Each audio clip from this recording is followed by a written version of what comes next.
বাসা চেঞ্জ করা যে কি পরিমাণে ঝামেলা, আমি ওদের খুঁজে পাচ্ছি না। একজন এক একটা জায়গায় লুকায়া পড়তেছে।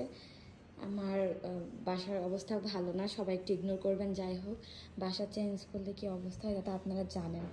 তো আমি হচ্ছে টুইটিকে খুঁজে পাচ্ছি না, টুইটি করতেছি। ওই কর্নারটা যে লুকায়ে ছিল। আর টুইটি টুইটি নতুন বাসা কেমন লাগতেছে?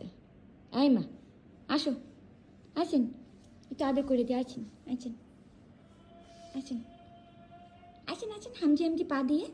ওরে বাবারে, আসো। না মামা, মামা অনেক আদর করে দেবে। আসো আসো আসো আসো আসো। গদগদ করতেছে, গদগদ করতেছে। আর ওইখানে গুচি ডাকতেছে, থাকো তুমি, আসতেছি। বাসা চেঞ্জ করা খুবই কষ্টকর, এর জন্য ভিডিও দিতে পারতেছি না। আপনারা অনেকেই হচ্ছে আমার কাছে ভিডিও চাচ্ছেন সবার, কিন্তু বাসা চেঞ্জ করা যে কি ঝামেলা, তার ভিতরে ভিডিও করা আরও কষ্টকর। যার কারণে হচ্ছে ছোট ছোট ক্লিপ দিচ্ছি। মা, মা, মা কোথায়? তুমি তুমি কোথায় উঠছো? লাফালাফি করে না বেশি। আসো আসো। কি অবস্থা?